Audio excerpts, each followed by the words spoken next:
Alright guys, so this is our foldable. This is what we created in class. Um, Obviously you'll be able to decorate this at a later time. So the way you're going to use this foldable is going to teach you how to multiply and divide fractions. We're broken up into two different tabs. You have your multiplication tab and your division tab. And then we have a tab that explains how to multiply and divide mixed numbers. So you have some examples here. So if we look at the multiplication tab, you're gonna discover that we broke these down into steps. Turn off the light. Right. So step one is you're gonna multiply the numerators together.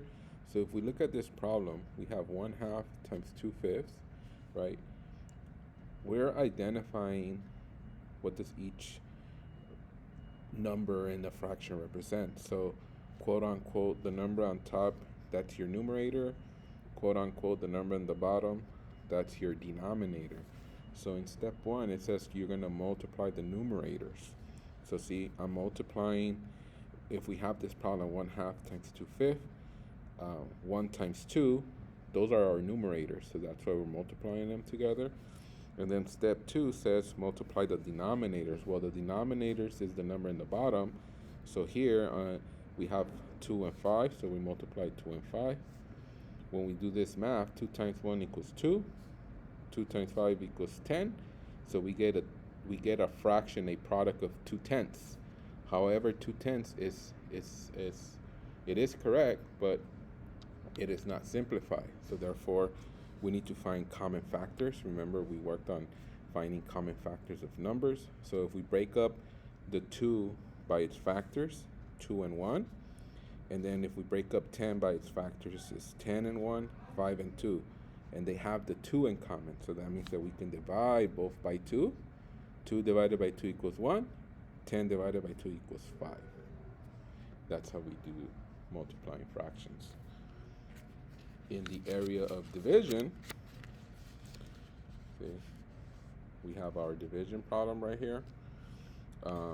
Here we're using KCF, keep, change, flip. On the notes here, they're also calling it keep, change, but that's why I added those. The change is being changed from division to multiplication, and the second change, is actually the flipping. Okay. So when we look at this problem, 1/3 divided by 3/4, we're going to keep the first fraction. We're going to keep this one, that's 1/3. We're going to change our division to multiplication. And then our last fraction, we're going to flip our numbers, right? We're flipping these numbers. So 3/4 is going to flip as 4/3. And then from there, if we follow the steps, see, we did change the division to multiplication, flip the second fraction, and then we're just going to multiply our numerators. 1 times 4 equals 4. 3 times 3 equals 9. So in this particular problem, we don't need to simplify because 4 and 9 do not have a common factor greater than 1. So that's how we use these steps here. Now, to multiply mixed numbers, multiplying and dividing, right? You're going to convert the mixed number to an improper fraction, and then we're going to apply the same steps as multiplication or division, and then we're going to simplify. So in this particular example, we have 2 and 1/2 times 2/3.